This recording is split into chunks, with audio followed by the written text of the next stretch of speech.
Nature's half-acre is a familiar place, a little plot of ground that might be found most anywhere. As a matter of fact, it's not any one place, but many places. It's a typical field in the country, a forgotten corner in an old orchard. It might even be a backyard garden, or a patch of wildflowers on a hillside. While this may seem a rather commonplace setting for a true life adventure, actually, we've come upon a fantastic book of wonders. And when we get close enough to read between the leaves, we may discover there's more in nature's half-acre than first meets the eye. In this tiny grassroots world, there are literally millions of inhabitants. For the moment, all is calm and serene.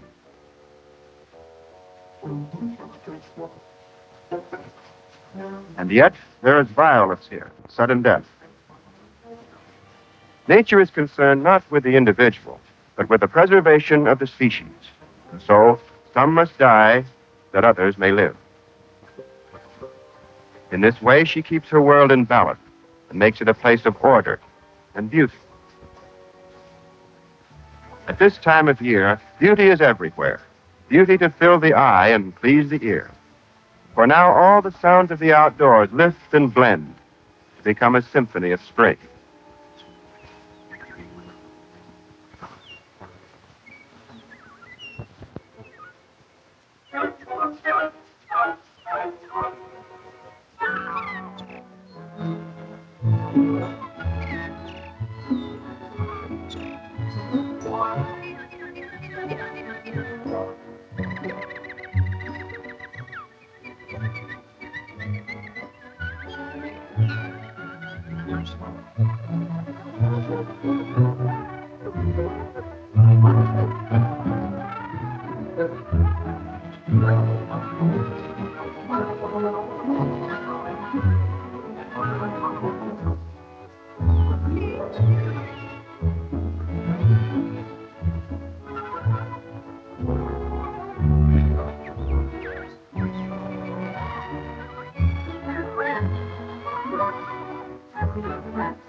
The Symphony of Spring is just the prelude to the real work of the season, nest building.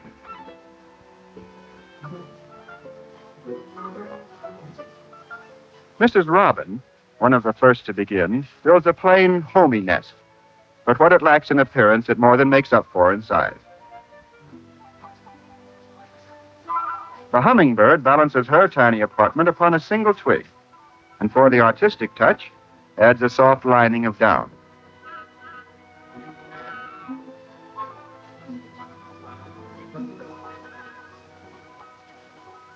Materials for building take many forms. The spiders make their own. Still, their silk is not always used for web making. The crab spider, for instance, uses the silvery strands as an aerial highway over which he travels from flower to flower. To begin her nest, the leaf-cutting bee slices out a perfect circle. And the swallows can always find an abundant supply of mud, the mortar for their cliff dwelling.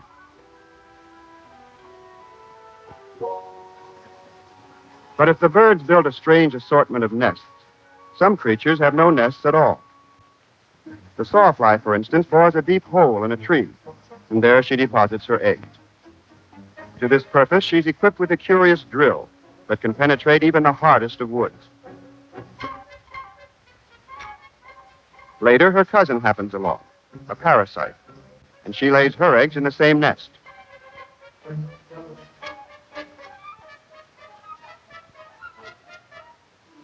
Her young will feed upon the eggs of the sawfly. The moth prefers the easy way and merely glues hers to a twig.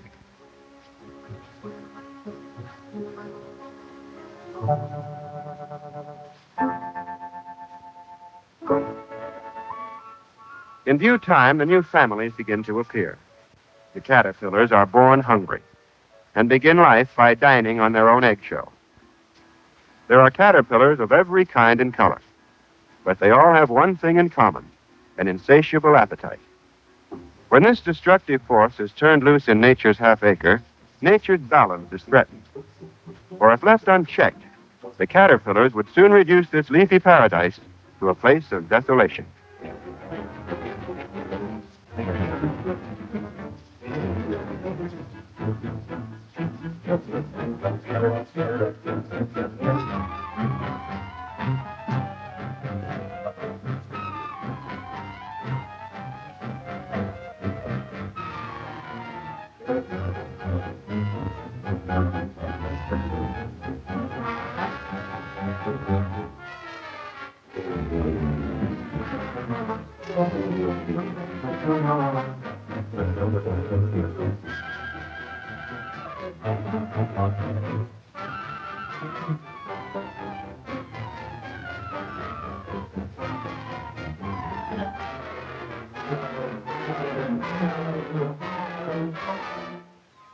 The potential plague is soon brought under control with the new crop of baby birds.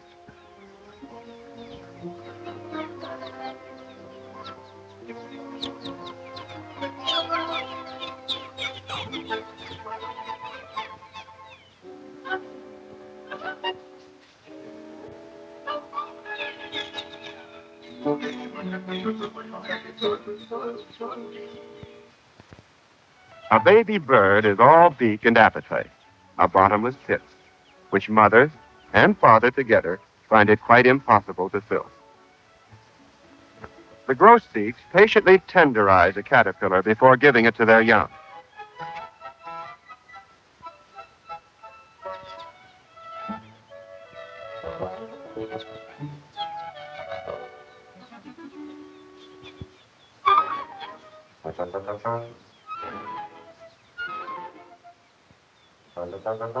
While some parents tailor the worm to the baby, others try to find the baby to fit the worm.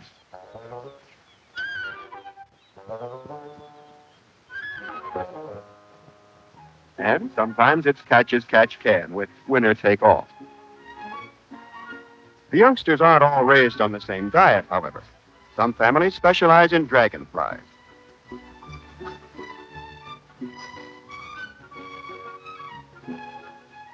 Others, like the woodpeckers, thrive on the eggs and grubs that father finds under the bark of trees.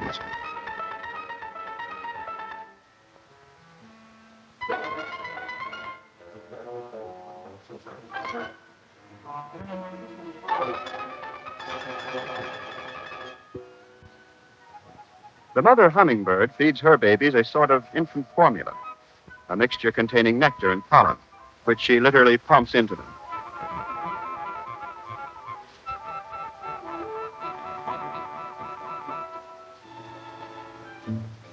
The waxwings are very fond of berries, and mother seems to be putting away enough to feed a whole family.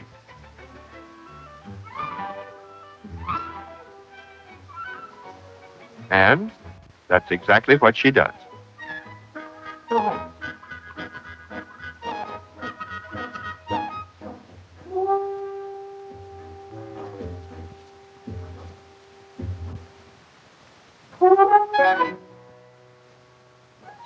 Breakfast at the Cardinal household finds little Junior in the back row, sadly neglected. Well, no matter. Father will be along in a minute. But like most husbands, Papa gets all mixed up and feeds everybody but Junior.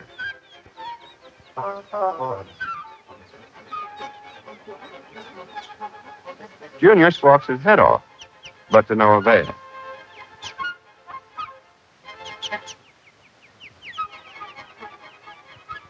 Quiet, Buster, says Pop. Your mom will tend to you. Well, thank goodness. In nature's half-acre, mother love is expressed in terms of patience and devotion. Be it fair weather or foul, mother always stands by.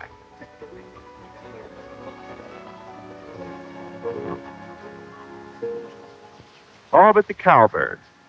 This heartless creature lays her eggs in another bird's nest and then flies away, never to return. Her egg, large and speckled, looks quite different from the others. In fact, it wouldn't fool anyone, except the foster mother. She raises the fledgling as her own and never seems to notice that he's much bigger and hungrier than his stepbrothers.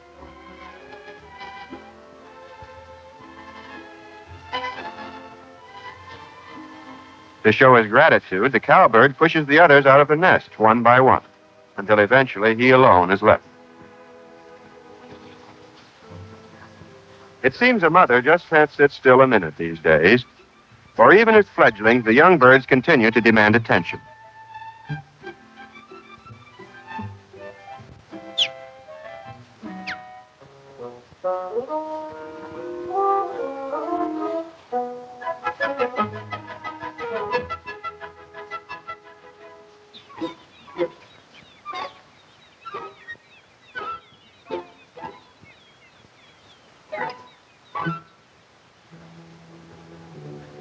Of course, like all youngsters, they eventually arrive at a trying stage. First, they eat too much, and then suddenly they refuse to eat anything at all. Mother Chickadee has two such problem children. Now, who ever heard of a stubborn chickadee? Well, here's the proof.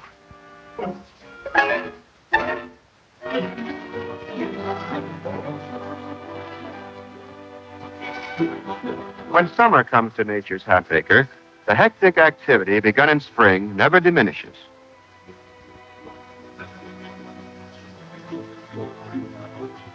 The bumblebee, for instance, busily gathering food for her family, pollinates the flowers at the same time. The bee's contribution is, of course, accidental.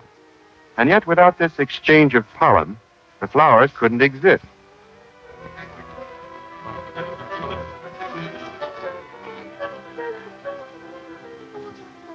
Bumblebees nest in curious places. In this case, they've chosen the abandoned nest of a field mouse. The newborn have an extremely short childhood. In fact, within 48 hours, this new arrival will be working as hard as the others. Yet when it comes to keeping busy, the bumblebee is hardly in the same class with her smaller cousin, the honeybee. A honeybee is a versatile worker and can perform a dozen tasks equally well. But perhaps her most important job is the gathering of nectar and pollen for the bee colony. To the bee, pollen is the staff of life. She combs it into little balls which she attaches to her legs.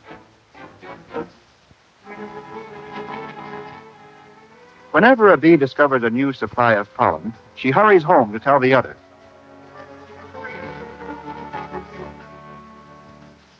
It's an amazing fact that she actually does communicate with her fellow workers through this strange little ritual known as the pollen dance.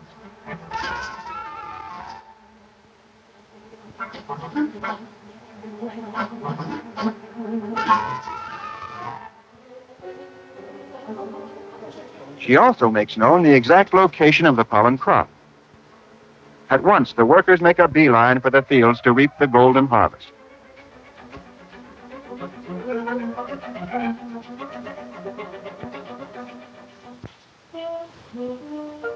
The queen bee, however, remains at home. Here she is, the center of attention. Actually, she's not a queen at all. She's an egg-laying machine, going from one cell to another, endlessly depositing her egg. She alone is able to reproduce her kind. The eggs pass through the larval stage in these wax cells. And now a newborn bee emerges from its cradle. She will at once begin her apprenticeship in this highly organized community.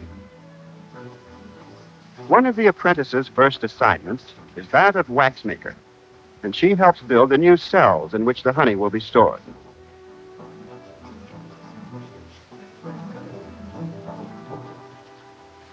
And next, she helps make the honey.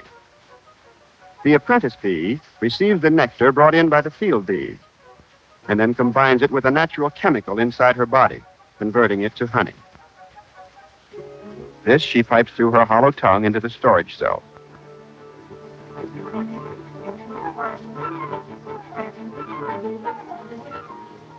At the proper time, a bee instinctively knows that her apprenticeship is over, so she joins the other workers in the field. The life of the honeybee is very brief. In a few short weeks, she literally flies her wings to tatters. Soon she will die from overwork, or else fall prey to her enemies.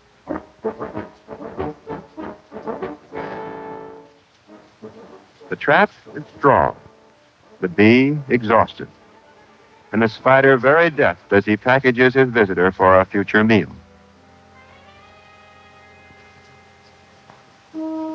In nature's half-acre, there's only one law, the law of survival.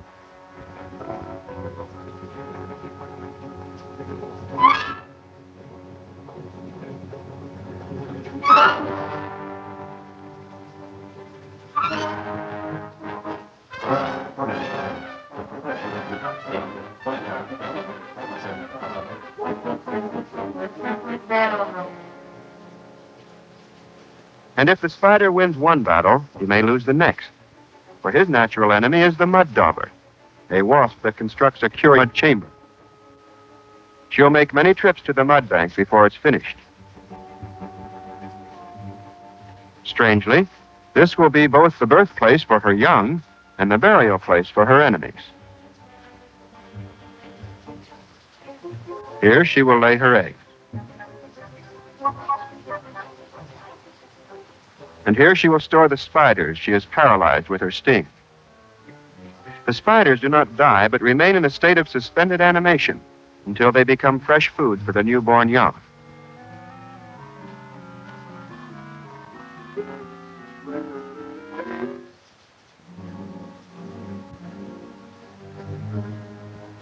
Sealing the chamber is the final act in the mud dauber's curious ritual.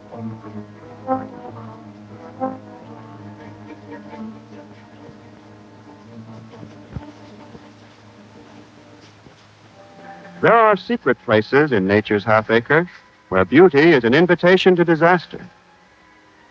Here may be found strange carnivorous plant forms that prey upon insects and draw sustenance from them. The tentacles of the sundew are tipped with nectar, an irresistible lure to the unwary.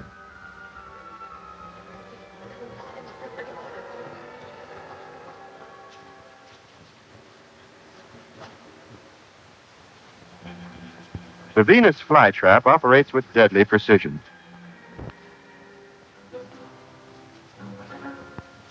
There's simply no escape for the fly that touches the delicate hair trigger.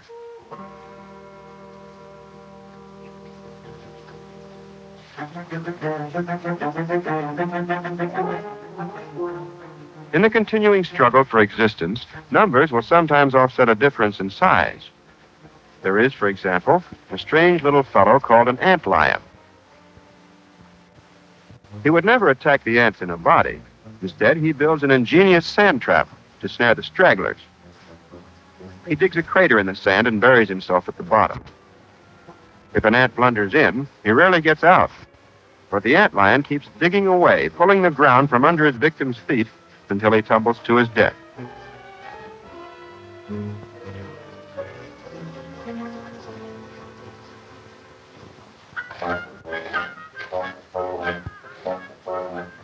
Now, here's a friendly nightmare.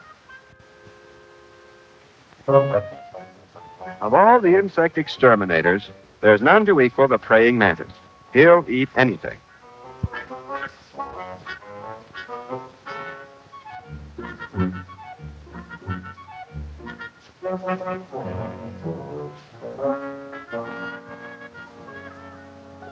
In the Orient, he's often kept as a household pet.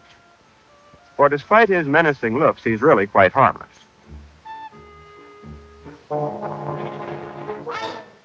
To humans, that is.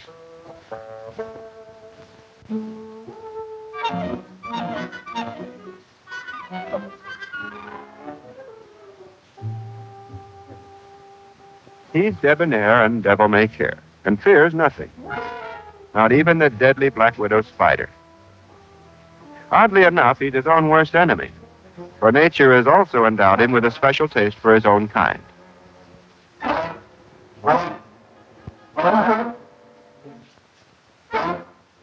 Our old friend the toad is really something of a magician, for he proves that the tongue is quicker than the eye. Now you see it, now you don't. The chameleon, however, goes the toad one better. His tongue has twice the muzzle velocity and 3 times the range. He does all of his sniping from a distance, and yet his record for consecutive bullseyes is well nigh perfect. More than that, he can change colors to match his surroundings. And stranger still, his eyes work quite independently of each other, so that he can look in 2 directions at once, or in 1 direction twice.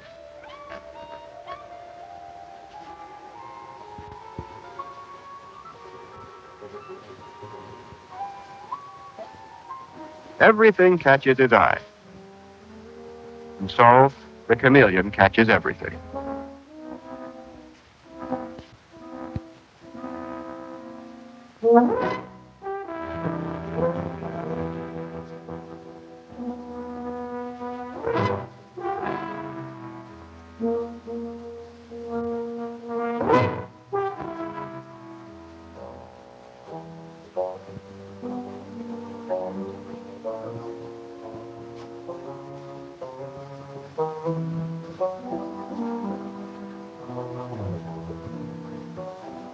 Despite this regrettable habit of everybody eating everybody else, a few of each species always manage to survive. And so, as fall approaches, some of the remaining caterpillars lace themselves into winter sleeping bags.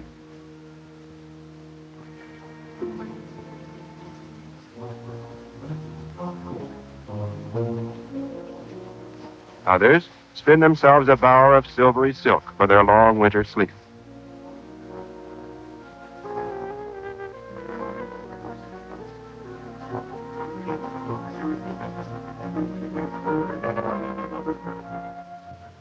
The giddy Mrs. Mantis, just to be different, prepares a nest of froth to protect her precious eggs.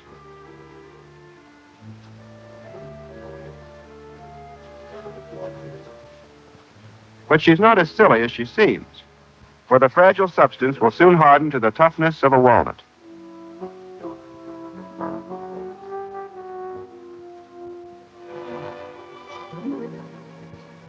This gaudy creature spins herself a safety belt.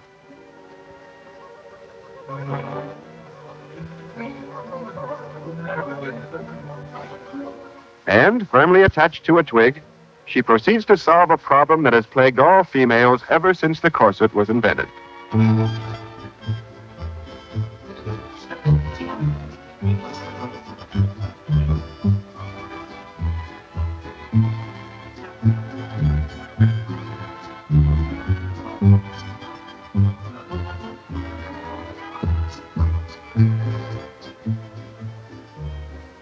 Once rid of her finery, she becomes a drab chrysalis, which eventually takes on the protective coloring of its surroundings.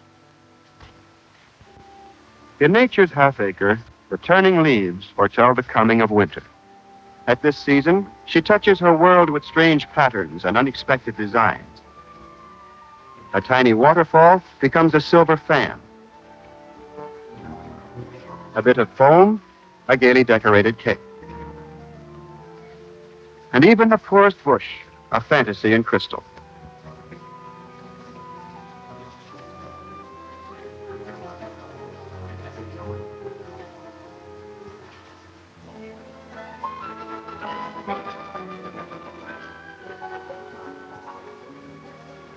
The woodland symphony is settled to a murmur.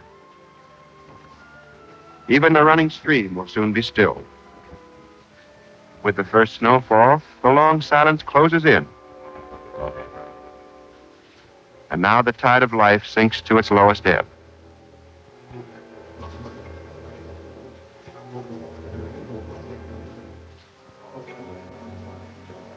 The months turn, and winter's icy grip is finally broken.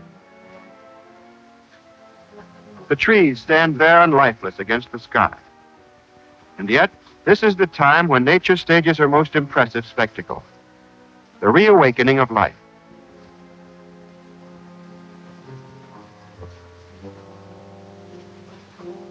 In these first few days of spring, growing things rise from the earth and reach upward to the sun. While beneath the ground, dormant seeds stretch out their roots for sustenance. Of course, the slow process of plant growth requires days, often weeks. But the modern camera telescopes time and permits us to observe miracles the human eye alone could never see. In nature's book of wonders, this is the chapter of Genesis.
Along with her pageant of flowers, nature once again presents her symphony of spring. And to this accompaniment, the blossoms pose and pirouette like tiny ballerinas.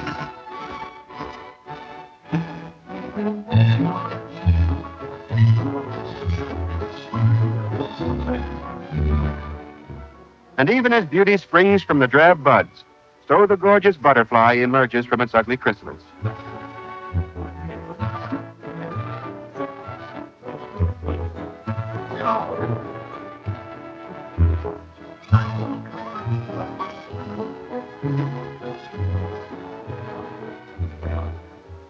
Life-giving fluids are pumped into crumpled wings.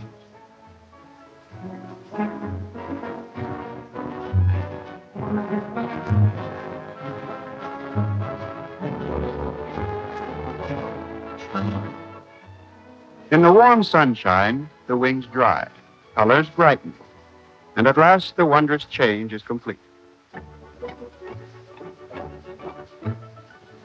Again, an ending is but a beginning. With the advent of spring, nature's miracles have come full circle, and all the familiar hectic activities begin anew.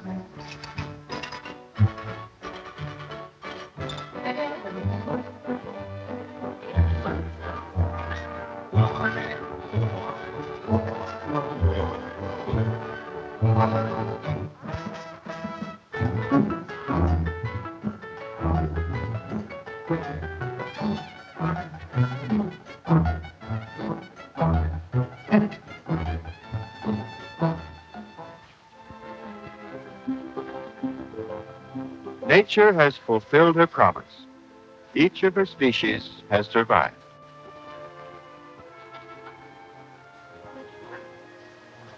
Thus continues unbroken the chain of little happenings and strange events. That is the story of nature's half-acre.